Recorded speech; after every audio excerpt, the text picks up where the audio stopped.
close to home.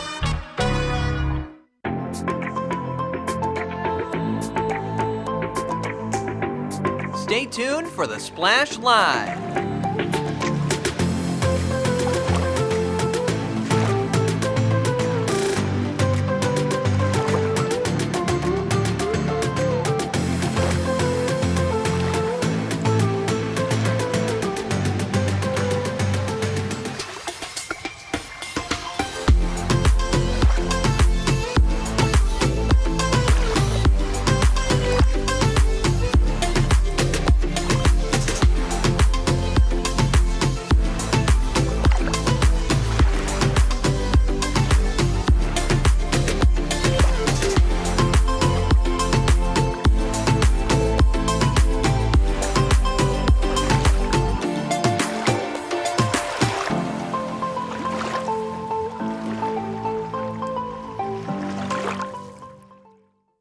It's time for the Splash Live from Civic Center TV, featuring stories from and about people like you in the Greater West Bloomfield area.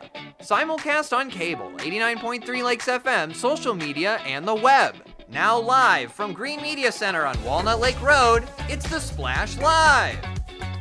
Live, local, social. It's the Splash Live on Civic Center TV and 89.3 Lakes FM.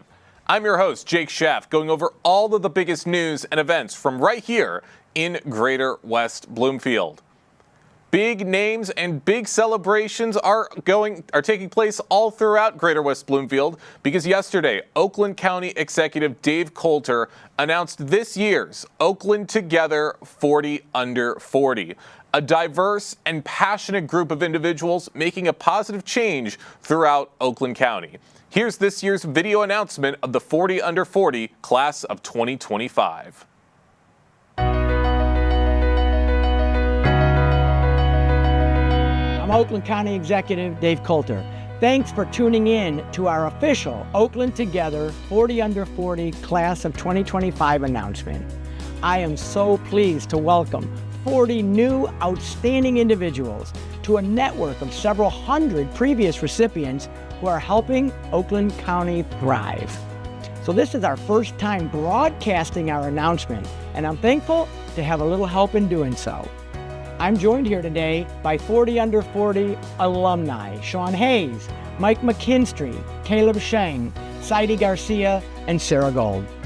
This award recognizes outstanding individuals younger than 40 who live or work in Oakland County. They embody the spirit of Oakland Together and our vision of always moving forward. That's right, these individuals are driving positive change and making a significant impact in their local communities. They demonstrate innovation, exceptional community service, and professional achievement. This is a special group selected from more than 300 applicants this year. So, let's get to the moment we've all been waiting for and announce the class of 2025. My name is Sean Hayes, Executive Director with Paint Creek Center for the Arts and the Art in Apples Festival. I was 40 Under 40 for class of 2023. I'd like to welcome the following individuals to the 2025 class. Dr. Mohammed Hussein Abdul-Jabbar of Novi, Dr. Ashley Barnes of Beverly Hills, Farmington Hills resident Kendall Bowman, Ashley Chambers, who works in Rochester Hills, Keisha Colson of Southfield, Milford resident Sarah Cook Malin, Nathan J. Fink of West Bloomfield Township, and Doug Ferguson of Clawson. Congratulations, everyone. Hi, I'm Sarah Gold with Oakland County, a member of the class of 2022's 40 Under 40. I'd like to congratulate the following honorees: Birmingham resident Brad Galley, Michael Greco of Waterford Township, Pontiac resident Russell L. Harris Jr., and Pontiac resident Dr. Tia Harvey, Dorian A. Hooker of Southfield, Sergeant Sam James of Waterford, Rochester Hills resident Christelle Kiefer, and Shane Robert Colo of West Bloomfield. Congratulations, everybody. Hi, I'm Caleb, CPO and attorney at Waldo Wealth Partners and Shung Law. Very, very happy to congratulate the following folks for the 40 Under 40 class of 2025, and I'm from 2022. Mara Magyarosi Leitner of Hazel Park, Oluwatosin Martins, who works in Pontiac, Elizabeth McGregor of Waterford, Anita Matai of Royal Oak, Lake Orion resident Shelby Kuhlman, Brandon Lee of Royal Oak, Clawson resident Shane P. Lewis, and Luke Londo of Hazel Park. We're very proud of you. Hi, this is Heidi Garcia from Oakland Thrive.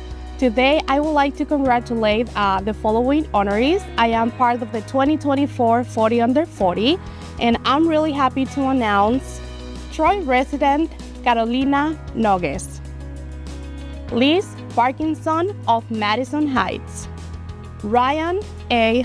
Patrica of Royal Oak, Tejas Kumar Mangal Balgonda Patil of Troy, Samantha Pickering of Frendale, the Honorable Laura E. Policy of Rochester Hills, Troy resident Dr. Catherine Ragu, David A. Sally of Franklin. Congratulations. Hi, my name is Mike McKinstry. I'm host of the Basquatch Hunter Fish Out of Water on the Discovery Channel and 2024 40 Under 40 alumni. I would like to congratulate the new 2025 40 Under 40 class. First, we have Royal Oak resident Eli Salter. We have Drew Schultz of Clawson, Hassan B. Sheik of West Bloomfield, Susanna Skrelly of Birmingham, Clawson resident Jen Scrudelis, Sarah Witt of Royal Oak, Melissa Ann Williams Bowman of Sylvan Lake, and Andrew Zaccanini of Rochester Hills. Congratulations, class of 2025. Congratulations to all this year's Oakland Together 40 Under 40. I look forward to seeing you soon and celebrating your accomplishments and contributions to our great county and beyond. Thank you for watching, and be sure to follow us on social media for more updates about this year's honorees.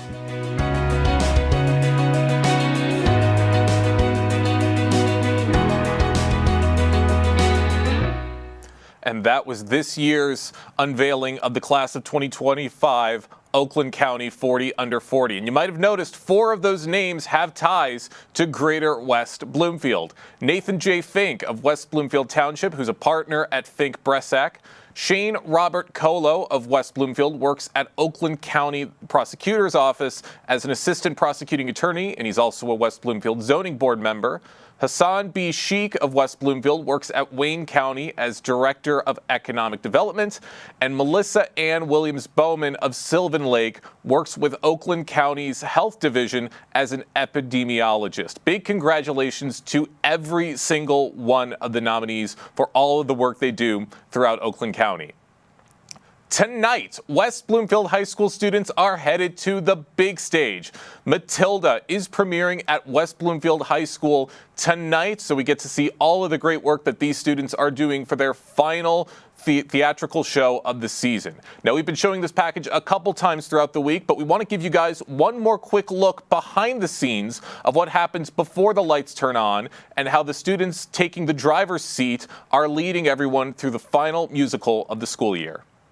It has been really amazing. I am very grateful for this opportunity. I have really wanted to get into directing and just step into that side of the world from just differentiating myself from an actor. And I think that working with my partner has really just made it top tier, and I just really enjoyed it. What made you develop an interest in directing? I just had a ton of ideas, and from an acting standpoint, you're not really supposed to just, throw your ideas out there. And so being able to do that and throw my artistic vision into something and watch it come to life on stage was something I was really interested in. It's really beautiful each time, especially with starting from the beginning. You get to see the actors really grow into their characters, and not only grow as their character, but into who they are as a person. What I have noticed is that, I've been made more aware of myself, and as an actor, I think I've gained more respect, and in a sense, because when you're just an actor, when the director's tripping or just has some type of I see why now. I see how to be more kind and have a better understanding. So I think that's one thing I've learned. What would be some of the challenges that you think people might not be aware of when tackling something like this? When you come from being a friend to your peers, to someone that's higher over them, I feel like respect is something that could be a challenge. Having people see you as something different, you have to really assert yourself in a way for them to really understand who you are, for them to take you serious. I feel like that's something that's a challenge. I feel like people aren't really aware of how much work we really do put in. We are here all the time, every day, And it's not a bad thing at all.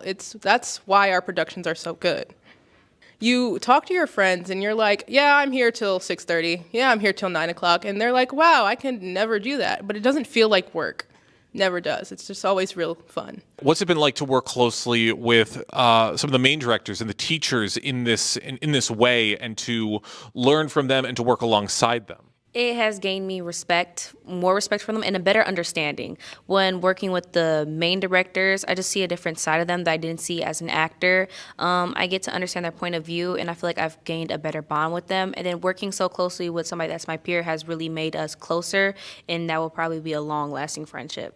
Theater is something that means the world to me, and it's literally the only thing that I do. And I put my soul, my heart into everything. And even in schoolwork, it's something you can always take with you, to put your 100% into everything. Man, that looks like so much fun. You can learn more about Matilda and get your tickets for shows taking place tonight, tomorrow, or Saturday on Facebook at West Bloomfield Schools. Recent talks about fluoride in public drinking water have been gaining traction. Utah is set to become the first U.S. state to ban fluoride in public drinking water, despite overwhelming support for fluoridation from dental and public health organizations. I recently spoke with Dr. Warren and Dr. Amira Mae Woodruff, co-owners of Caring Smiles Family Dentistry, to hear their thoughts on the matter. Dr. Warren Woodruff and Dr. Amira Mae Woodruff, co-owners of Caring Smiles Family Dentistry. Good to have both of you with us today. Hi, nice to see you. Nice to see you both again. Glad to be getting into this conversation. It's a very important conversation. In light of Utah's decision to ban fluoride in drinking water, how do you plan to educate patients and families in West Bloomfield about fluoride's benefits and safety? Yes, well, I'm really glad you guys are bringing this topic to light. It's really important, especially hits home for us. But I think it's important to realize that fluoride in water benefits everyone, anyone who ingests it. But my favorite part about it is that it benefits children, and especially babies that aren't even born yet. That's because fluoride in water helps to protect teeth that are forming, that haven't even come into the mouth yet. So even in utero, a mother drinking water that's been fluoridated is helping the teeth to come in stronger so they can be more resistant to cavities. That's my favorite part about the benefits. In terms of safety, fluoride is not toxic, and it's actually naturally occurring in water. It's just in the United States, it's at a much lower level than what's beneficial. So we raise it a little bit so that it can be beneficial for everybody. And just so people know, it's raised to 0.7 parts per million, which means that if you had 1 million ounces of water, there's less than 1 ounce that is fluoride. All right. Very interesting information that everybody can take with them. Warren, I want to throw a question to you. How do you address the dental care needs of patients who may not have regular access to fluoride or preventative treatments, especially those from underserved areas? Yeah, I believe that access shouldn't determine the health outcomes of patients. If someone is not able to afford to go to their dentist or different reasons why they may not be able to make that visit, there's really a lot of things that they can be doing at home. So we're stressing the importance of making sure people are brushing and flossing correctly, using mouth rinse correctly. But with a lot of those products, we want to make sure that there's fluoride in those products as well. So there's a lot of different mouth rinses. One in particular is called ACT mouth rinse that has fluoride in it. So we really stress the importance of using those products at home. And then when patients do come into the office, we can talk to them about very affordable treatments that we can offer, such as fluoride treatment in office, or sealants, or personalized plans for what they can do at home from different products that they can use that can really make a big difference in the outcome of their oral health. Awesome. I love that. You're doing so much to educate the general public on these topics, which are very, very important.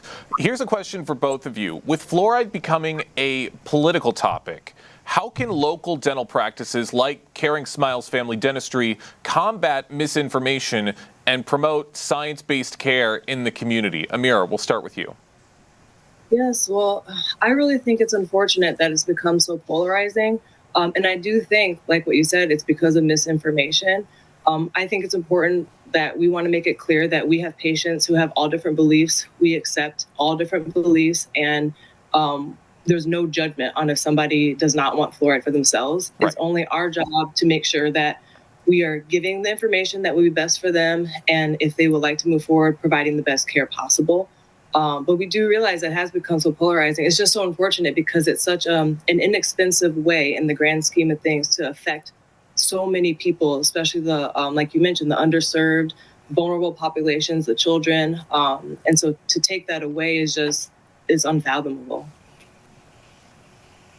Yeah, and another thing too, we focus on trust and transparency at our office. So all the decisions we make are always science-based. And one thing that a lot of people may not know is that Grand Rapids was actually the first city in the world to implement fluoride in their drinking water. So the state of Michigan has been a pioneer.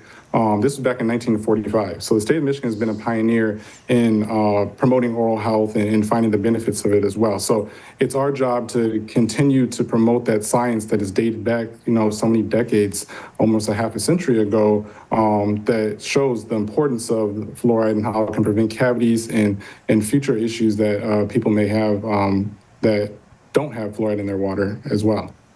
For those just joining us right now on the Splash Live, we have Dr. Warren Woodruff and Dr. Amira Woodruff from Caring Smiles Family Dentistry here talking about the importance of fluoride in response to recent discussions to possibly ban it from drinking water. Amira, the next question is for you. What role do you think schools and youth programs in Greater West Bloomfield can play in reinforcing the importance of dental hygiene, especially if fluoride access becomes limited in the future?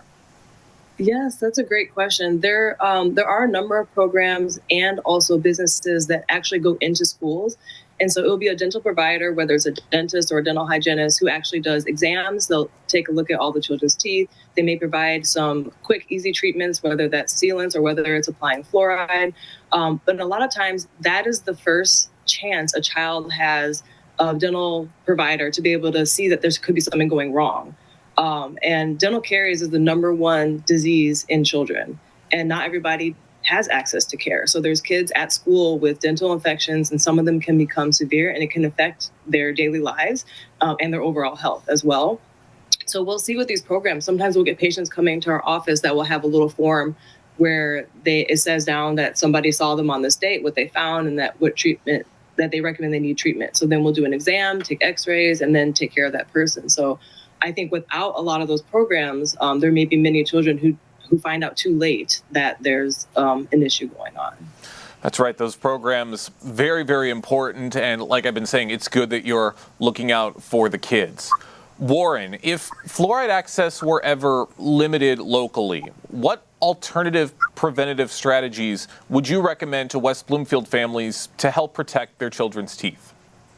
Yeah, I mean, a simple message of brushing daily and flossing is something that can go a long way in people at home and in their communities. So that's something that we would really have to make sure that we're stressing the importance of that even more frequently and to families if fluoride were to be limited. I think we love to support any community efforts as possible. We always are going into speaking to the different schools and different community events.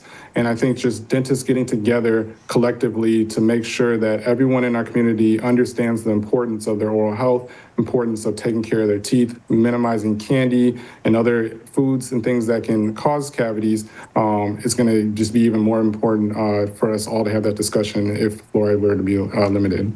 That's right. All those important practices to keep in mind that we've been hearing for a very long time, all important to remember for the future. I want to thank both of you for coming by and having this conversation with us. One more quick question before we let you go. Do you see yourself or your practice taking on a broader public health role in the community, perhaps working with local officials or school boards when it comes to oral health policy and advocacy? Well, I actually do think that'd be wonderful to do in the future. Right now, with such a busy practice and an even busier toddler, we have not been involved in actual policy and advocacy outside of what Dr. Warren already mentioned, us going and speaking at schools. We also speak at different events. We'll have a table, and it's more than just passing out our business cards. Every single event we do, we have people coming up who haven't been to the dentist in a long time, or they just have had a fear and they have questions, specific questions, and we talk it through. And even though it might be just small impacts on each individual person instead of a grander scheme of the whole community, we feel that every interaction makes a big difference. Warren, same question. Yeah, and to piggyback off of what Dr. May said, I think it's also important to find ways to educate the community for people that aren't even our patients. And one thing that we do on our social media is we try to make different posts about different dental education tips and things that people can be doing at home. We have a blog on our website as well. So we're always constantly updating that and giving the most up-to-date recommendations of products to use. On our website, we even have a favorite dental products page we share with the community as well. So all those different things that we want to try to be able to reach as many people as possible, even if they're not our patients or they're not able to come to our office, just continuing that line of open communication. And our doors are always open. So if anybody wants to ever come to our office and meet with us or talk to us, or there are community events that are looking to have people participate or have us speak at, we're always open to that as well.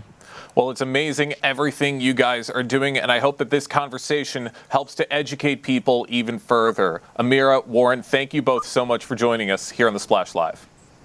Thank you so much. Have a wonderful day. Lots of important things to keep in mind when dealing with fluoride. Once again, we thank Dr. Warren and Dr. Amira Woodruff for joining us on The Splash and having this conversation. Right in Sylvan Lake, a new fitness opportunity for some of the older residents of the community. Functional Fitness with Debbie, led by Debbie Booth, offers opportunities for seniors to move better, feel better, and live fully. I had the chance to attend their recent class to hear from some of the seniors themselves on what they've gained from this experience.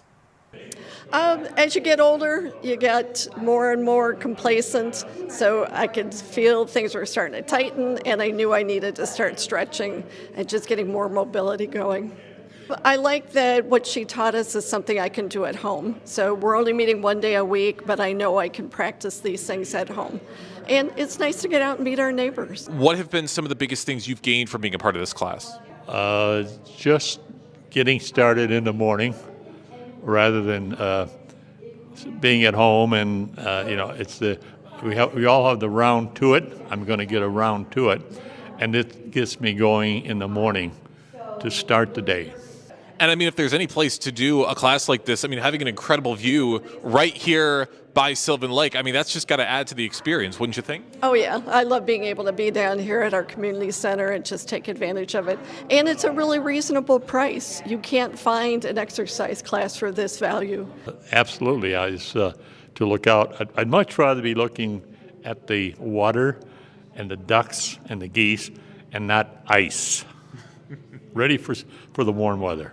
Every spring is a rebirth, and I'm so glad to say, welcome spring.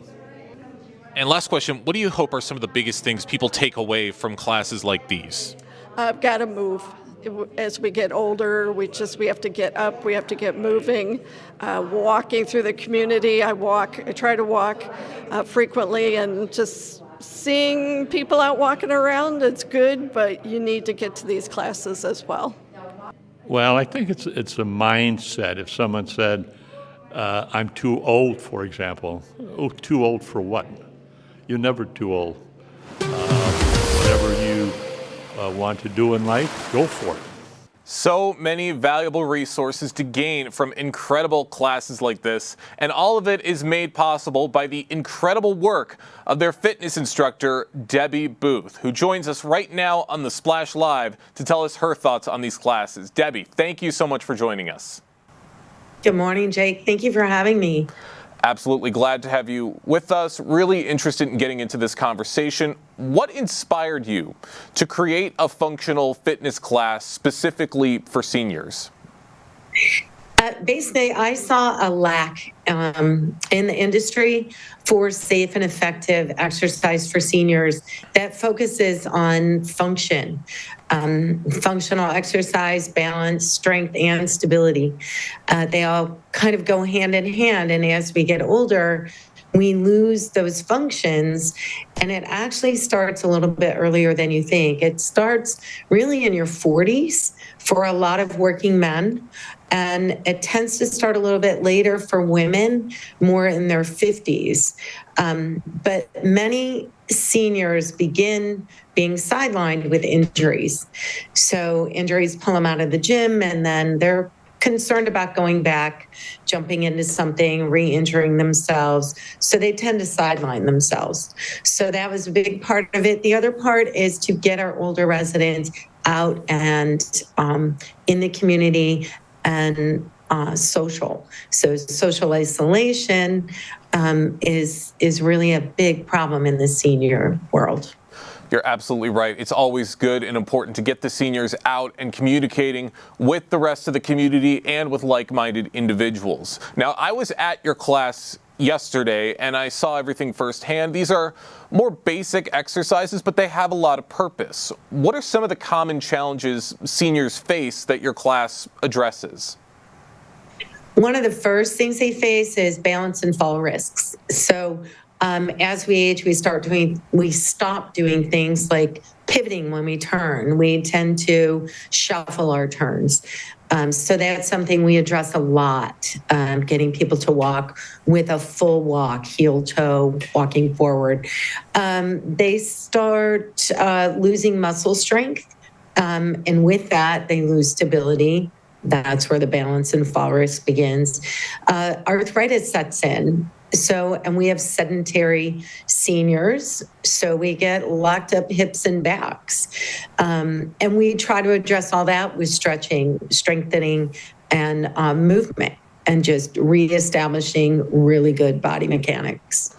Awesome. Very important purposes with these exercises. Now, can participants join at any fitness level, or should they at least have some prior experience? No, they can join at any fitness level. Fitness really is pretty simple. Deconditioned individuals start with much lighter weight and bands. We usually use bands, weights, and balls, and body weight. If they're more fit, they just start with maybe heavier weights and bands. So I am known for my progression and regression of exercise to keep it safe across the board. So I really emphasize safety and knowing your limitations, and then building your confidence and your strength to challenge yourself. For those just joining us right now on the Splash Live, we're talking with fitness instructor Debbie Booth about the Functional Fitness with Debbie classes that are taking place right now at the Sylvan Lake Community Center every Wednesday. Now, Debbie, how do you track or measure participants' progress over time as they keep coming back through your classes? Well, I ask them to kind of note how they feel during exercise and after exercise. I'm not a huge fan of testing. Most people panic, don't like it. They tend to shy away as soon as the word test comes out. So we use more of a gauge of how they're feeling, how their joints are moving through range of motion, their pain levels, the ease of completing daily tasks in their life, their perceived endurance, their exhaustion levels, right? That's more of how we do it. I really keep an eye and I take some notes on people so I know and I can tell how they're moving. So it's a combination. Of course, lots of important things to track. Now, Debbie, you've been doing this for a few weeks now. What have some of the participants who've been a part of your class told you firsthand about their experience? One, they're really glad that we're offering this class. Two, they're not really comfortable in a big gym facility and big group classes. They like a more intimate setting, which this is. They want my assistance in keeping them on track, encouraging them to come.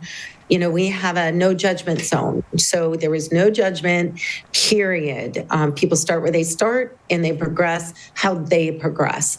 It is a very encouraging and inclusive environment. And that is very, very important to me. So I think our own worst critics are ourselves. So my role, I feel, is to lift them up and help them move forward at their pace and their comfort level. I like that. And you brought up a good point, because gyms can be very intimidating, especially if you're not somebody who works out an absolute ton. But you walk through, you see everybody just go into town with these machines. You don't really know where to start. So you're right. Being in that environment with people who are in the same boat as you, just looking to get a little more active, that helps lift everyone's spirits, wouldn't you say? Right, exactly. And it really is about building a base for fitness.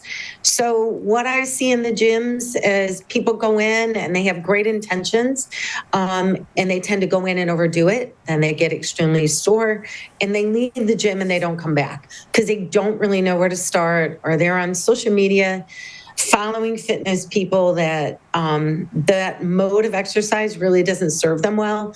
So I feel my role, especially with this population, is to build a solid base of which we can branch off of. So you're never always a beginner. That's not how it goes. I call it kindergarten. You need to go to kindergarten, but then you want to progress into the next levels, and eventually you want to graduate and move on to the next level. So that's really how I approach it. I love that. Really helping to make that positive environment for everyone at your class. Debbie, one last quick question before we let you go.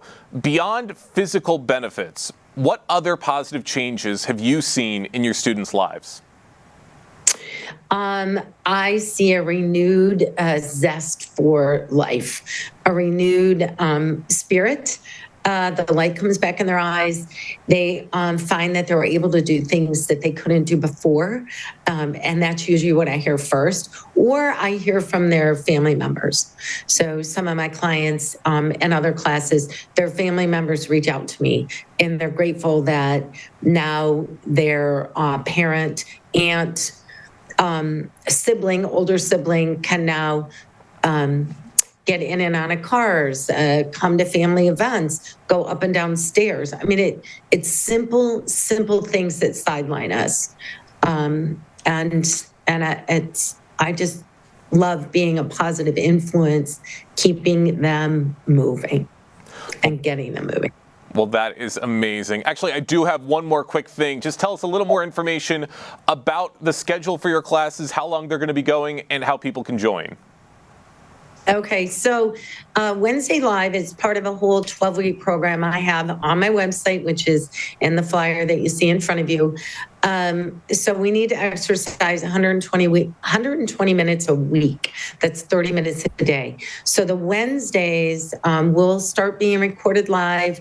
You will be able to come in live or watch them pre-recorded and join in. So our classes will run Wednesdays in Sylvan Lake.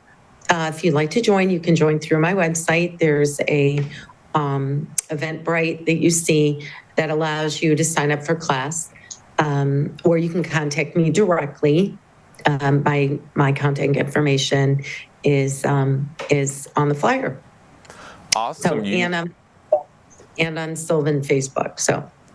Awesome. You know where to look, and you know how to join in on this great opportunity. Debbie, thank you so much for joining us today here on the Splash Live. Thank you. You have a great day.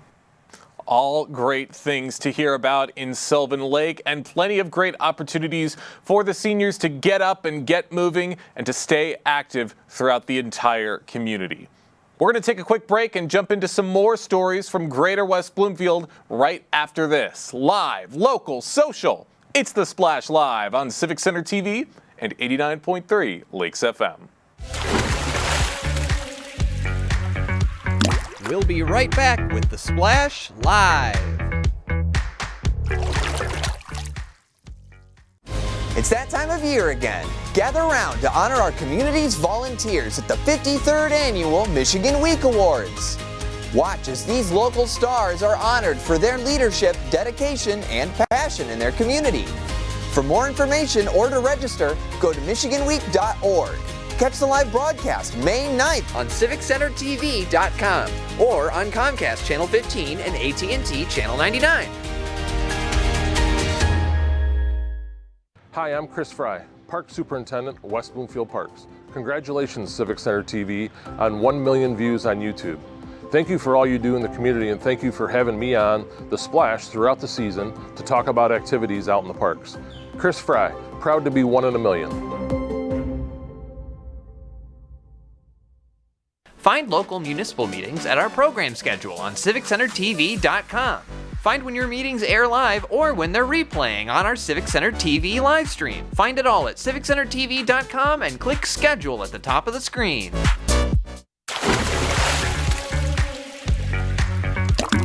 And now, back to The Splash, live. Live, local, social. It's The Splash Live on Civic Center TV and 89.3 Lakes FM.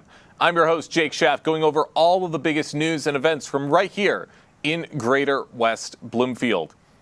As we move along throughout the springtime months, allergies and illnesses will continue to play a major factor all throughout. Spring allergies are increasing and triggering asthma and COPD flare-ups, particularly as the weather fluctuates in southeast Michigan. And not only that, but stomach viruses are on the rise across all countries, including norovirus and rotavirus cases in children and unvaccinated infants. Here to tell us about how to combat spring illnesses is emergency medicine specialist with Henry Ford Hospital, Dr. Jason Veeder. Jason, good morning. Good morning. How are you? Really, really good. Really important conversation to get into. Glad you're joining us here on The Splash. What seasonal health concerns should West Bloomfield families be especially mindful of as we move into late spring? Yeah, as you mentioned, obviously asthma and COPD are certainly at the top of the list. This winter, we had a very robust flu season. So a lot of folks had flu. We saw a lot of that in the emergency department. We did not see as much COVID. The flu is starting to abate somewhat. And now, as you noted, the weather has been kind of crazy. We'll get fluctuations of 40 degrees, and then we start to get pollen. So we really start to get concerned about people that have asthma and COPD. Certainly, we're on the lookout for that. Allergy season is right upon us. So we'll definitely see lots of people with allergies, and there still will be your run-of-the-mill colds and upper respiratory infections. That's right. Lots of things to be on the lookout for a lot of people. I've had asthma issues when I was younger. It's not as bad now that I've gotten older, but I certainly know what a lot of people are dealing with right now. What would you say are some of the top safety recommendations for parents as children become more active outdoors and might have a higher risk of getting some of these illnesses? Yeah, so I mean, first of all, I know we're going to talk about, especially when kids start going outdoors, some of the things I think about in addition to allergies are we want to start making sure that when kids are riding their bikes, they're wearing a helmet. A lot of times parents will put their kids in elbow pads and knee pads, things like that to avoid traumatic injuries. That's really important. For those parents that have children with allergies, if they're going to go outside, sometimes it's about pre-medicating with an antihistamine so that it just will mitigate some of the severity of any sort of allergy or illness. Certainly be aware if you're in an area where there's lots of pollen or there's lots of trees and flowers. Those are areas to avoid as well. And it's crazy to think about because, when I woke up yesterday, it was 39 degrees outside, but it is sunny, and it's time to start thinking about putting on suntan lotion to just protect kids against getting a sunburn or any sort of heat-related illness. Michigan weather at its finest. It can go from 30 degrees to 70 degrees just with the snap of a finger. And Absolutely. With a lot of these spring allergies coming forward, a lot of lingering respiratory infections can have like very similar symptoms to just basic spring allergies. So how can West Bloomfield residents distinguish between the symptoms of spring allergies and a lingering infection? That's a great question. So generally speaking, When you have an upper respiratory infection, it's going to last about 7 to 10 days. Sometimes a cough will linger, but then it'll go away. Allergies will frequently last much longer. Allergies, as people know, you'll get watery eyes or a runny nose. You might feel kind of itchy. When you have an infection, you can frequently get a fever. You might get body aches. You might notice a discoloration to any sort of, if your nose is running or any mucus. So those are good ways to differentiate an allergy versus an infection. If you have something that's just not going away, it's more likely an allergy. You can always trial an antihistamine like Zyrtec or Allegra or Benadryl and see if that makes you feel better. If that kind of medication makes you feel better, then you're more likely looking at an allergic reaction versus an infection. All very important things to keep in mind. Now, has the Henry Ford Hospital, even the one in West Bloomfield, have they seen an increase in ER visits due to dehydration or outdoor-related injuries as of late? So we're a little early in the season for that. Definitely as school gets out, which isn't too far away. I know my children can give me a daily count of how many days are left. As you know, kids are getting more active outside, then we start to worry about more traumatic injuries, kids falling, bike injuries, things like that. We worry about, like you said, dehydration or heat-related illness. When it gets really hot, it'll be important to make sure that your kids or people that work outside, people that are exposed for long periods of time in the sun, are making sure that they're staying cool, drinking water, wearing loose-fitting clothing, and taking time to get inside or to an area that will allow you to cool down so you don't get sick from being exposed to heat for too long. That's right. Heat stroke can be a very, very dangerous thing to deal with, especially around this time of year. For those just joining us right now on the Splash Live, we have emergency medicine specialist with Henry Ford Hospital, Dr. Jason Veeder, joining us right now on the Splash Live to tell us how to combat spring illnesses and sicknesses that are arising this time of year. Now, Jason, what preventative steps can residents take at home or in schools to curb the spread of things like stomach bugs and viral infections, to make sure those aren't an issue for anybody? Yeah, the most important thing we can all do is to be really careful about hand washing. And I know sometimes it can be annoying or you don't want to spend the time doing it, but it's really, really important after you eat, should you sneeze or cough, certainly after you use the bathroom. It's really important to make sure you're washing your hands with soap and water. Sounds simple and easy, but unfortunately, not everyone's doing that. If you're not feeling well, I think we've all learned this lesson when we went through all of the COVID stuff. If you're not feeling well, that is not the time to try and push through and go to work or school. That's right.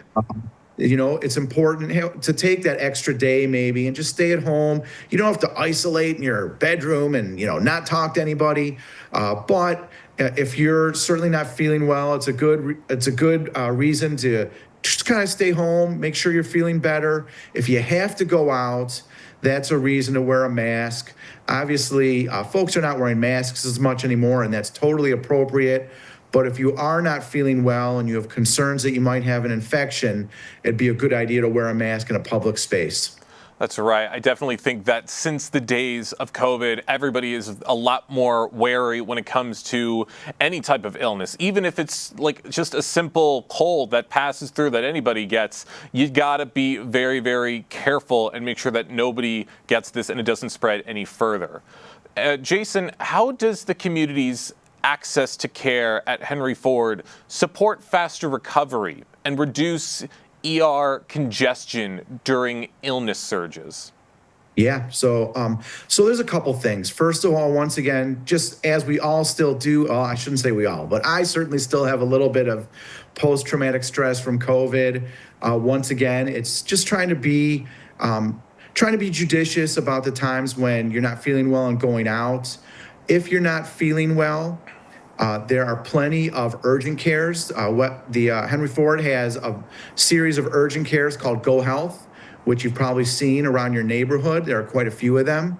Those are great resources to, if you're not feeling well, but you feel like you might not need an emergency department visit, those are a good place to go to get some care. Should you go to the emergency department, especially at West Bloomfield Hospital, we've done some things to try and decrease congestion.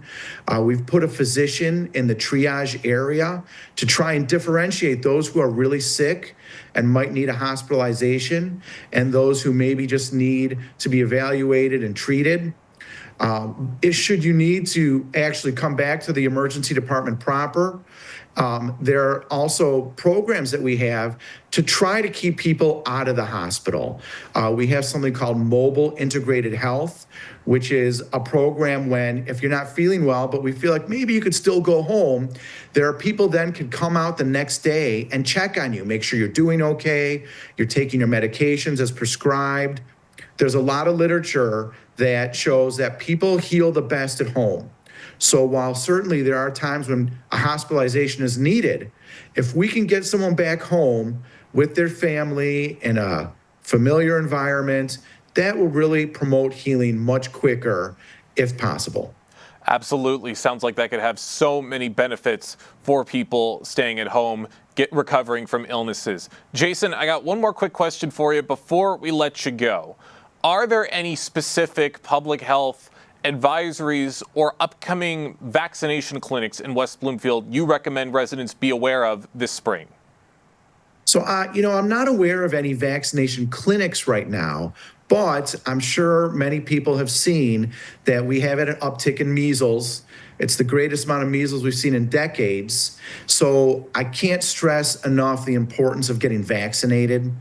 Certainly your primary care physician can help with that, or our Department of Public Health, because it's critically important that we make sure that we're vaccinated so that we really decrease these preventable illnesses that we're now seeing an uptick. That's right. Important things to be aware of all throughout this illness season. Dr. Veter, thank you so much for joining us today here on The Splash Live. It's my pleasure. Happy to have this conversation, and really important things for everyone to keep aware of as spring continues on and everyone starts to deal with those allergies and those illnesses that we all know and we all don't want to deal with, but there are ways to manage them and to make sure that nobody else gets sick. So very important conversation for everyone to keep in mind. The Friendship Circle's Farber Center is going to be holding an incredible art exhibit coming up very, very soon. We're going to be talking with someone from the Friendship Circle and one of the artists themselves to hear about their involvement right after this break. Live, local, social. It's The Splash Live on Civic Center TV and 89.3 Lakes FM. We'll be right back with The Splash Live. This is Civic Center TV and 89.3 Lakes FM. On cable and the radio. On the web too, and on social media. Civic Center TV, television that's close to home. I'm an ex-drug dealer, and I'll be your sub today.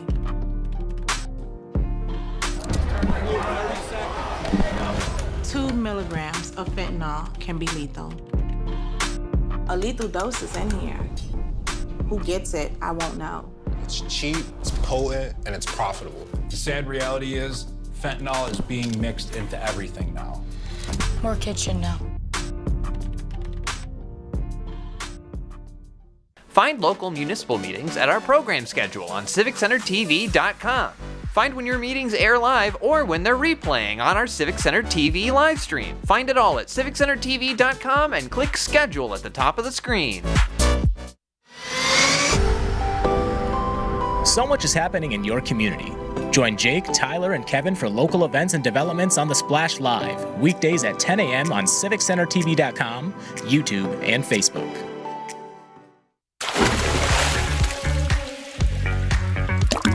And now, back to The Splash Live. Live, local, social. It's The Splash Live on Civic Center TV and 89.3 Lakes FM. I'm your host, Jake Schaff, going over all of the biggest news and events from right here in Greater West Bloomfield. Soul Studio for Michigan opens May 22nd from 5 to 7 p.m. at the Friendship Circle's Farber Center in West Bloomfield. The exhibit showcases art by individuals with special needs, highlighting their creative interpretations of Michigan's beauty, landmarks, and culture. Here to tell us all about it is Community Partnership Coordinator with the Friendship Circle, Caitlin Cartwright, and one of the featured artists for the show, Carly Suris. Thank you both so much for joining us today. Hi, thanks for having us.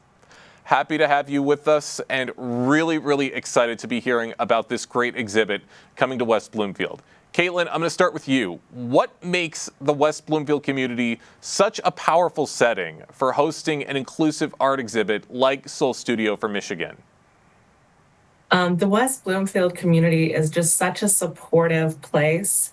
It's wonderful. Like, it's wild to me the amount of people locally that come in to the studio or the cafe here, and they know someone or they have a connection and then they bring their friends and family from out of town across the world to come here. And they always talk about what a beautiful highlight it is for them to be in the space with the art studio for adults with special needs doing really gorgeous creative work.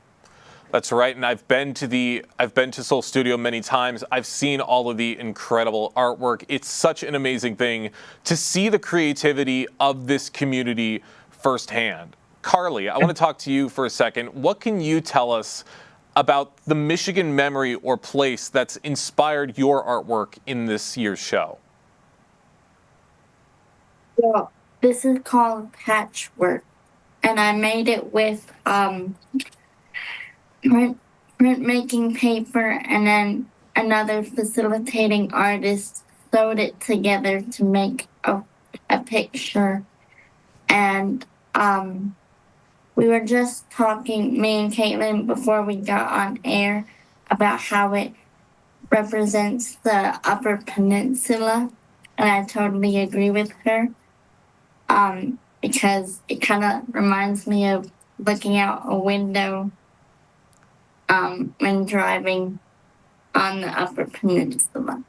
Oh, I love that. And the art looks absolutely beautiful. If you're seeing it right now on Civic Center TV, Caitlin is holding it up. It looks absolutely incredible. And that is just one of the pieces you will be taking a look at for this year's art show. Caitlin, how has the community responded to past exhibits? And what do you hope people will take away from this one in particular? The art show openings are such an amazing time for the community to come out and check out what's going on. It's kind of the culmination of a lot of really hard work our artists have put in. We prepare months in advance. All the artists are working hard to create a piece of work that's meaningful to them, that's in line with the theme of the show. So they're working hard. It's a time for celebration. We have so many of our artists and their families come in. We have staff come in, and it's kind of like seeing peak Soul Studio. All the magic kind of comes together, and it's really just a happy celebration. And you see gorgeous art and get to talk to the artists about their inspiration. All the magic comes together. I love that. That absolutely encapsulates everything you see at Soul Studio. Carly, what do you enjoy most about being a part of Soul Studio, and how has it helped you to grow as an artist? Good question. It's a hard question to answer. But the thing I enjoy most about Soul Studio is, like Caitlin said, the connections that we all make, and the ability to create through our past experiences. And that's what I take away from the Soul Studio, is the ability to connect with my past experiences through art. And it's really just a healing experience. And I really enjoy it here. Well, that's amazing to hear, and that's amazing to hear of everything that you've gained from Soul Studio. For those just joining us right now on the Splash Live, we have Caitlin Cartwright with the Friendship Circle, and we have one of their featured artists, Carly Suris, for the upcoming Soul Studio for Michigan Art Gallery that's going to be taking place on May 22nd from 5 to 7 at the Friendship Circle's Farber Center in West Bloomfield. Caitlin, how does Soul Studio help foster connection and understanding between artists with special needs and the greater West Bloomfield public? Good question. I think for me, the special needs community, I think it can be not seen in its full beauty sometimes. In its full richness and capacity and talent. And so staff here, I'm so excited just to be working every day with amazing artists like Carly, and to see her creative juices flowing, get to know her as a person and in all of her kindness and her volunteer work and her mentorship with others. It's such a beautiful thing to see. So when people come to see the art show, that's what they're seeing. They're seeing a more full, holistic picture of the special needs community and all of the amazing things that are possible. Awesome. That's great to hear. Carly, if someone sees your art at the show, what do you hope they feel or think about Michigan through your eyes? I hope they feel like a sense of home and a sense of peace that I've put into this work, because Michigan is just a great place to live. And I feel like, especially with the winters and with the weather conditions, sometimes people tend to have a negative feeling about Michigan. And I hope they see how beautiful this state can be when they look at my artwork. That's absolutely right. There is so much beauty in this amazing state, and it's amazing that you, Carly, and many other artists are helping to capture that beauty. One more quick question before we wrap things up. Caitlin, what role do local partnerships play in making events like this possible, and how can West Bloomfield residents or businesses get involved? We would love, the more the merrier. I'm a big believer in partnerships, just kind of helping spread the word. If you're a business that is looking to make your walls a little bit more beautiful and energized, it's a great way to come get an original piece of art for your space. And it tells a story. So it's really art that tells a story, art with a message. We love to partner with people in that capacity of sharing art, doing pop-up gallery events, creating gifts for the people in your networks. We can, I always say with Soul Studio, if we can dream it, we can make it happen. So these partnerships are super important because they provide funding for our artists. All artists get a 50% commission of every original artwork that's sold. And it's huge for our artists to have their work be appreciated and looked at and purchased by people in the community. And it's just really a win-win. That's absolutely right. And it's great to continue to have exhibits like this to showcase all of the creativity throughout Greater West Bloomfield. Caitlin, Carly, thank you both so much for joining us today here on the Splash Live. Thank you so much.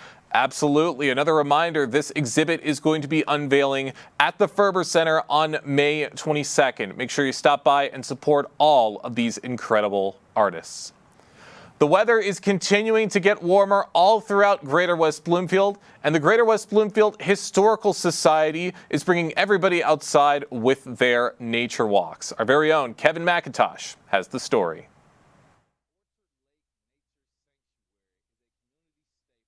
Giving local residents an opportunity to connect with the nature.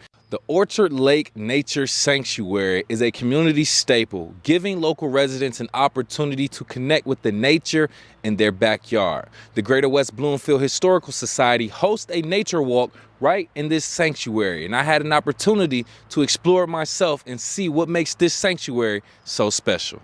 We are in the heart of West Bloomfield, and it's a place that could be driven by so easily on the way to the mall or a store. We are tucked in here. We're 35 beautiful acres that includes a prairie, hardwoods, evergreens, wetland, and other really beautiful stuff. So you can come here. There's so many different habitats, which gives you a great opportunity to see lots of different wildlife. Greater West Bloomfield Historical Society's naturalist, Carol Fink, showed me around the nature sanctuary and pointed out its unique features. She continued by sharing her routine before walking on the trail and her suggestions for enjoying the environment. What I recommend is when you come here, leave your cell phones home if you can, leave your troubles in the parking lot and experience, be a part of nature, enjoy it, live every moment that you're here. And that includes looking at the bark of a tree. Use your hands, feel what the bark feels like, smell the wildflowers, see the wildlife, listen for the bird signs. It's a very unique, beautiful place. I kind of think of it as my corner gourmet store compared to several bigger sanctuaries. This place is home. This public space is owned by West Bloomfield School District, and the Nature Walk is hosted by the Greater West Bloomfield Historical Society. Outside of updating the trail with fresh gravel, planting trees, and picking up occasional trash, the Nature Sanctuary is left as is with little to no cleanup. Sometimes I feel driven to bring out my vacuum cleaner and my dust cloth, but I don't, because what we want to do, this is nature's house. This is Mother Nature's house, and we like to leave as much of it natural as we can. You'll see some trees that are sawed and laid over to the side of the path, and that was so people could get by if there was a tree down or a limb that's loose that might fall and hurt someone. But it's our intention to keep our woods wild and natural, because that's a habitat for the animals. The animals have a safe place to nest, to feed, and to rest. So we do it for the critters. Insects, animals, and wildlife plants, all available at the Orchard Lake Nature Sanctuary. If you're ever looking for a reason to get out of the house and explore our great outdoors right here in Greater West Bloomfield, the Greater West Bloomfield Historical Society's Nature Walk right here in the sanctuary should be a great option. From the Orchard Lake Nature Sanctuary, I'm Kevin McIntosh, Civic Center TV. And with that is going to do it for us today here on the Splash Live. Big thank you to all of our guests and for everyone on our team for helping to make this great show possible. I've been your host, Jake Schaff. Live, local, social. It's the Splash Live on Civic Center TV and 89.3 Lakes FM.